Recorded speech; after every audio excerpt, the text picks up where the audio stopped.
પાછળ ગુરુ કૃપા.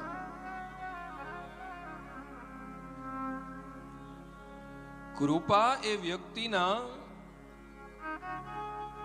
દેહ ઉપર ન થાય, કૃપા વ્યક્તિના મન ઉપર થાય.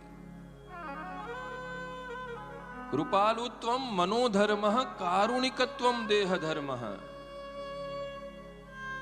ગુરુની કૃપા એટલે ગુરુ સદગુરુની કૃપા થઈ જાય ને આપણને ધન સંપદા મળવા લાગે. એ ભાવથી આપણે જો ગુરુનું આરાધન કરીએ તો બહુ મોટી ભૂલ કરીએ.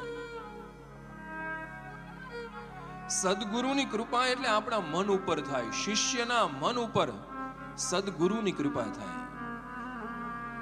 કોરી પાટી જેવું મન હોય શિષ્યનું,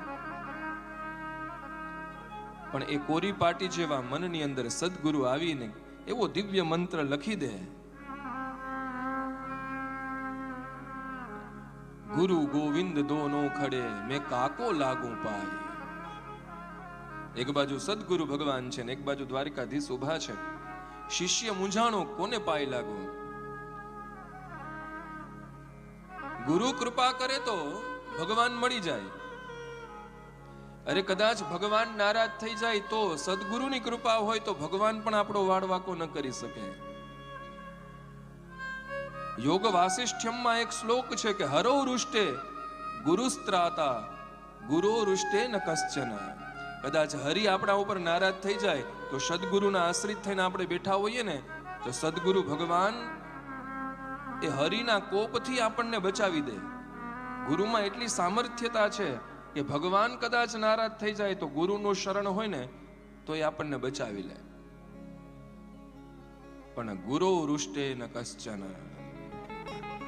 સદગુરુ એક વખત કુપિત થઈ જાય, ક્રોધિત થઈ જાય, નારાજ થઈ જાય તો પછી ભગવાન આવે ને તો પણ આપણને બચાવી શકે નહીં.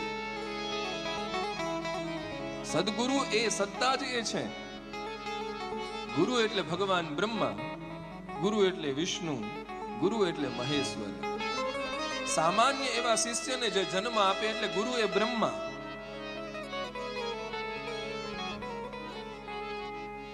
મંત્રો દ્વારા, ભક્તિ દ્વારા એ જીવનું પોષણ કરે એટલે ગુરુ એ વિષ્ણુ. દેહની અંદર રહેનારા એ શિષ્યના બધા જ શત્રુઓને, કપટને, ઈર્ષાને એ બધાનું જે ઉન્મૂલન કરી નાખે, સંહાર કરી નાખે એટલે ગુરુ એ મહેશ્વર.